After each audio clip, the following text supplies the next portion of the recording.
सर्वांना हरिओम. शुकासारिखे पूर्ण वैराग्य ज्याचे, वसिष्ठापरी ज्ञान योगेश्वराचे. कवी वाल्मिका सारिखा मान्य ऐसा, नमस्कार माझा सद्गुरु रामदासा. श्रीमद्दासबोध दशक 20मध्ये आज आपण या दशकाचा अंतिम समास आणि अंतिम दशक शिकणार आहोत. या 10व्या समासाचं नाव आहे विमल ब्रह्म निरूपण. मागच्या भागात 20व्या दशकामध्ये 6व्या समासातून समर्थांनी आपल्याला या ग्रंथराज दासबोधातून काही मुद्दे सांगितले होते. ते म्हणतात, एकमेव परब्रह्मच सर्व ठिकाणी सर्व वस्तूंना सर्व काळी व्यापून राहते. सर्व कल्पनांच्या पलीकडे असलेले परब्रह्म हे स्थूल नाही, सूक्ष्म नाही, दृश्य नाही, अदृश्य नाही, व्याप्य नाही, व्यापकही नाही, तर ते पूर्णपणे गुणरहित आणि विकाररहित आहे. ते परब्रह्म साधू संत महात्म्यांचे परम विश्रांती स्थान आहे. केवळ शुद्ध ज्ञानदृष्टीने संत महात्मे त्याचा अनुभव घेतात आणि म्हणून त्यांना ब्रह्मज्ञानी असे म्हणतात. साधू संतांजवळ असलेली ही ज्ञानदृष्टी संपादन करण्याआधी श्रवण आणि मनन हाच विवेकाचा मार्ग आहे. सतत श्रवण आणि मनन केल्याने ज्ञान प्राप्त होऊन अज्ञानाचा नाश होतो आणि शेवटी मनाचे उन्मन होऊन ज्ञानाचे विज्ञान बनते. अंतर्यामी म्हणजे आपल्या अंतःकरणात परब्रह्म बिंबले, परब्रह्म ठसले की समजावे आपली साधना फलद्रूप झाली, संसार सफल झाला, मायेचा हिशोब झाला, जन्म मृत्यू शून्याकार झाले आणि अभंग म्हणजे कधी न भंगणारे, अखंडित कधी खंडित न होणारे असे पूर्ण समाधान प्राप्त झाले. या अवाढव्य ब्रह्मांडाच्या पोटात अगदी गच्चपणे भरलेले ब्रह्म दृश्याच्या आत बाहेर व्यापून आहे. त्या निर्मळ, निश्चळ, निराकारी, निर्विकारी ब्रह्माची सर कोणालाही करता येऊ शकत नाही. त्याची बरोबरी, त्याची तुलना कोणालाही करता येणार नाही. सर्व लोकांना ब्रह्म व्यापून राहिले आहे. सर्व जागी अपाय ब्रह्म गच्चपणे भरलेले आहे. त्याच्या पलीकडे जावे, ब्रह्माच्या पलीकडे जावे म्हणून किती दूर दूर गेले तरीसुद्धा त्याला शेवट नाही. त्यामुळे जेथे ब्रह्म नाही अशी एकही जागाच नाही. परब्रह्म हे अगदी एकटे, एकमेव आणि अद्वितीय आहे. त्याने एकदाच सगळ्यांना व्यापून टाकले आहे. सर्वांना स्पर्श करून ते सगळ्या ठिकाणी राहिले आहे. परब्रह्म हे पाण्याने भिजत नाही किंवा ते चिखलाने माखत नाही.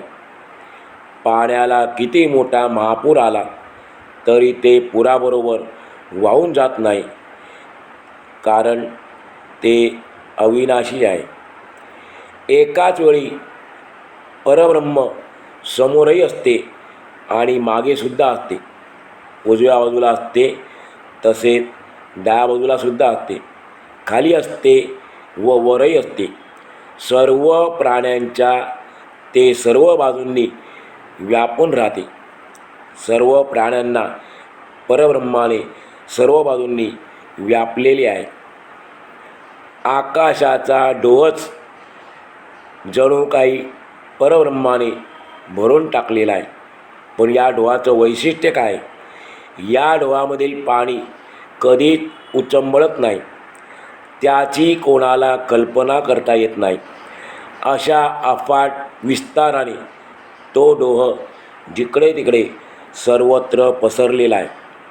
ज्याच्या ठिकाणी दृश्याचा यत्किंचितही भास नाही, असे अगदी एकजिनसी शून्य आकाश कल्पावे.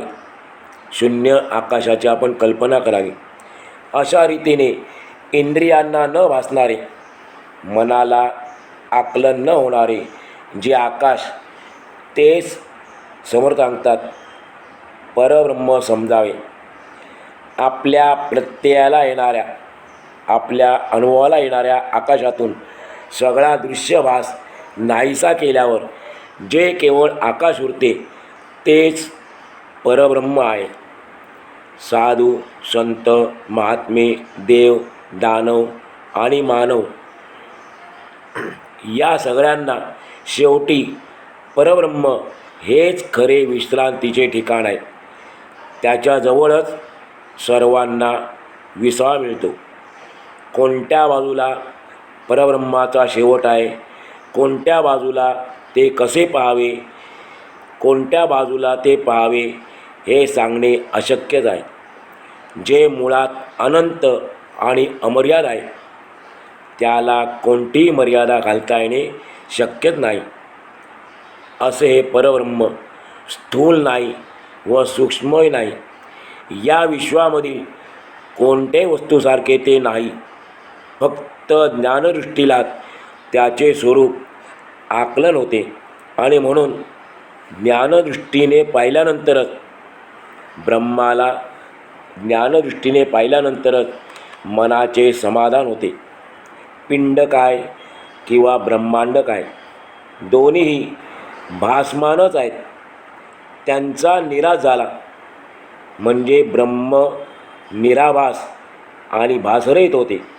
मग येथून तेथपर्यंत नुसता रिकामा अवकाशत दृष्टी पडतो म्हणजे अनुभवाला येतो. ब्रह्म व्यापक आहे हे म्हणणे खरेच आहे, पण जोपर्यंत दृश्य आहे, जोपर्यंत व्याप्य दृश्य आहे तोपर्यंतच हे बोलणे खरे असते. ब्रह्माला व्यापून राहायला जर दृश्यच उरले नाही तर मग ब्रह्म व्यापक आहे ही गोष्ट संभवतच नाही. शब्द हे ब्रह्मापर्यंत पोचू शकत नाही, म्हणून त्या ब्रह्माचे शब्दात वर्णन करता येत नाही आणि त्यामुळे त्याला शब्दातीत किंवा वर्णनातीत असे म्हणतात. मानवी कल्पना ब्रह्माची कल्पनाही करू शकत नाही. अशा या कल्पनातीत निरंजन स्वरूपाला विवेकाने ओळखावे. अध्यात्माच्या श्रवण मननाने हा विवेक साधला जातो. विवेकाने ब्रह्मस्वरूप ओळखले की जन्म सार्थकी लागून संपूर्ण समाधान लाभते. सर्व साधनांचे रहस्य असेल तर ते म्हणजे अध्यात्म श्रवण होय. श्रवण करता करता सतत मनन करावे आणि स्वतः या गोष्टीचा अनुभव घ्यावा. स्वानुभव प्राप्त झाला की ज्ञानाचे विज्ञान होते आणि मग आपोआपच उन्मनी अवस्था प्राप्त होते. ज्याला उन्मनी लाभते किंबहुना साधते आणि मग आपोआपच त्याला त्याच्या साधनेचे फळ मिळते. त्याचा संसार सफल झाला. निश्चळ निर्गुण ब्रह्म त्याच्या अंतर्यामी स्थिर झाले. मायेचा हिशोब झाला म्हणजे मायेचे देणे घेणे संपले. आता काही माया बाकी राहिली नाही. मूळ मायेपासून चार खाणीपर्यंत सारी तत्वे अशाश्वत आहेत, विनाशी आहेत हे अगदी निश्चितपणे ठरले. साध्यत पदरात पडल्याने कोणतं साध्य आहे? ब्रह्म, त्याला साध्य करायचं आहे. ते साध्य पदरात पडल्याने साधनाला अवकाश उरला नाही. आता कोणती साधने करायची आवश्यकताच नाही. साधना आपोआप विराम पावली. स्वप्नात जे जे पाहिलेले असते ते सगळे जागेपणी नाहीसे होते. अशा रीतीने सहजच अनिर्वाच्य स्वरूप बनल्यानंतर मग काहीच बोलता येत नाही. या दृश्याचे स्वप्न पाहणारा जीव आत्मज्ञानाच्या जागृतीपर्यंत आल्यानंतर सगळा दृश्यभाव विसरतो आणि तो परब्रह्माच्या ठिकाणी स्थिर होतो. म्हणून स्वामीजी म्हणतात, असे सगळे विवेकाने जाणावे, स्वतः अनुभव घ्यावा. त्या अनुभवांनी आत्मज्ञानाची लक्षणे अंगी बाणावी. म्हणजे मग आपल्याला जन्म आणि मृत्यू शून्यवत होतात. म्हणजे जन्ममृत्यूच्या चक्रातून आपली कायमची सुटका होते आणि आपण अमृतपदाला पोचतो. म्हणजे ब्रह्मपदाला पोचतो. या ब्रह्मपदाला नाव दिलेलं आहे अमृतपद. ग्रंथाच्या शेवटी उपसंहारात श्री समर्थ माऊली सांगतात की दासबोध हा ग्रंथ म्हणजे प्रत्यक्ष भगवंताचीच वाणी आहे. तोच येथे खरा ग्रंथकर्ता आहे. प्रभू श्री रामरायाने भक्ताचा अभिमान धरला आणि त्याच्यावर कृपा केली. त्या प्रभू सामर्थ्याच्या कृपेने ही वचने स्फुरली. त्या वचनांचा संग्रह म्हणजे हा दासबोध ग्रंथ होय. या दासबोधाचे 20 दशक आहेत. ते श्रवण करून जो कोणी शोधपूर्वक मनन करील त्याला परमार्थ म्हणजे काय ते स्पष्ट कळेल.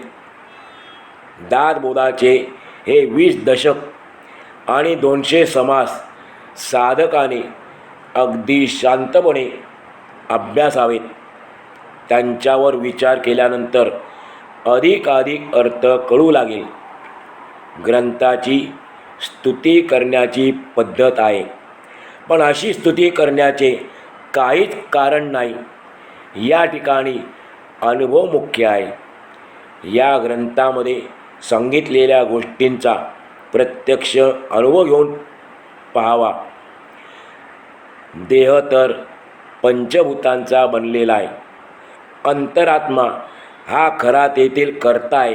हे जर खरे तर मग कवित्वाचे कर्तेपण आत्म्याकडेच आहे, माणसाकडे नाही हे सिद्ध होते.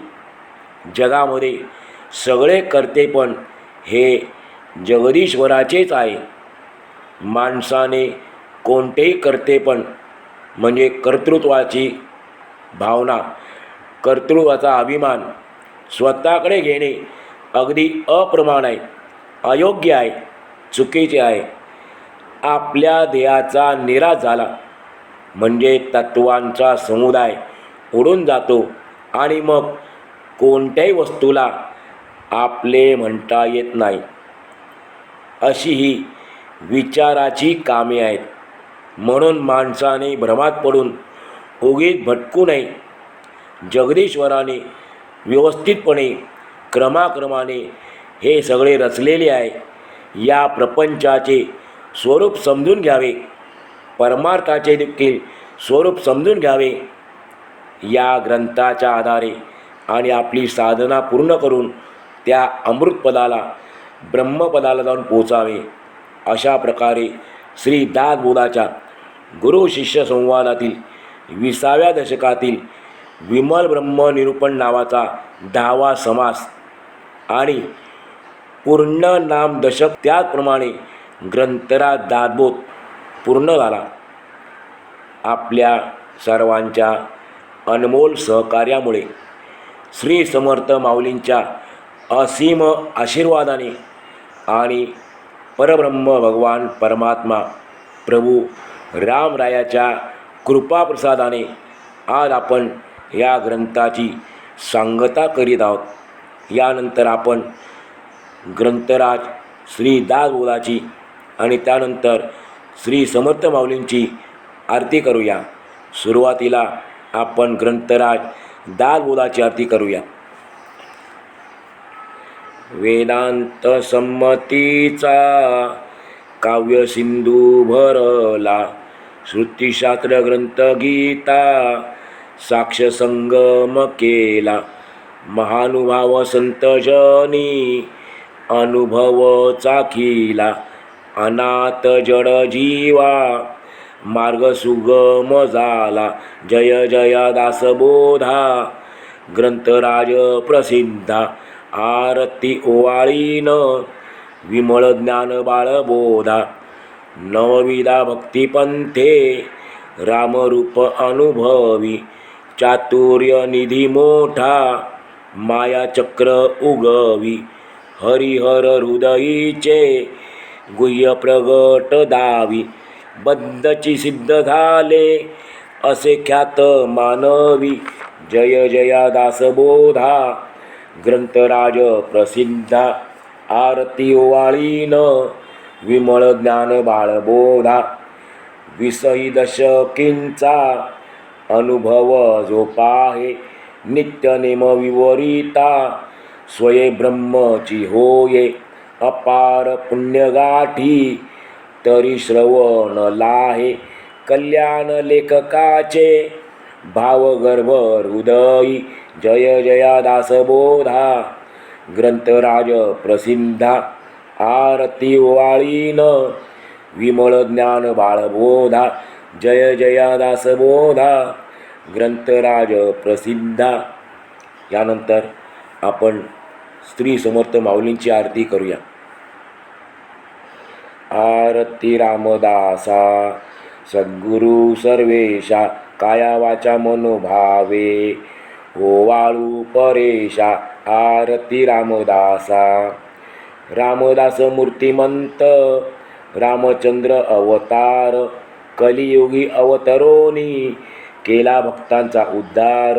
आरती रामदासा सद्गुरु सर्वेशा, काया वाचा मनोभावे ओवाळू परेशा. वैराग्य भक्ती ज्ञान शांती क्षमा विरक्ती, विवेक सालंकृत क्षमा दया सर्वभूती. आरती रामदासा सद्गुरु सर्वेशा, काया वाचा मनोभावे ओवाळू परेशा. सच्चिदानंद घन रामदास केवळ, दिनकर कृपायोगे रामचंद्र निर्मळ. आरती रामदासा सद्गुरु सर्वेशा, काया वाचा मनोभावे ओवाळू परेशा. आरती रामदासा सद्गुरु सर्वेशा. श्री समर्थ माऊलींना अत्यंत प्रिय असलेला, अतिशय आवडणारा 13 अक्षरी मंत्राचा आपण आता थोडा वेळ जप करूया.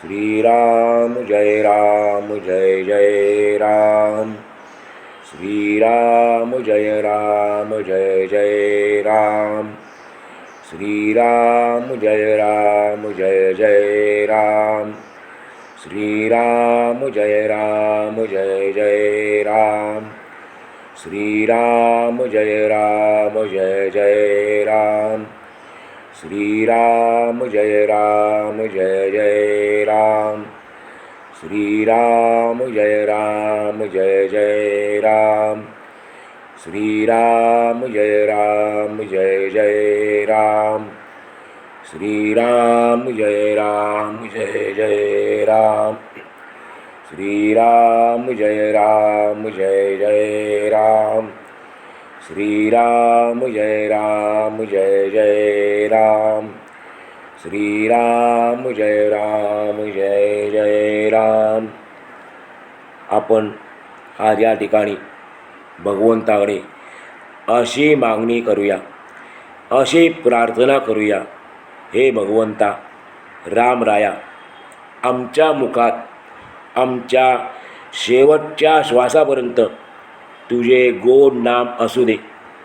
तुझा कृपाशीर्वाद निरंतर आमच्यावर राहू दे आणि याच जन्मात आमचा परमार्थ सफल संपूर्ण होऊ दे. या शुभकामनेबरोबर आपण या ठिकाणी थांबूया.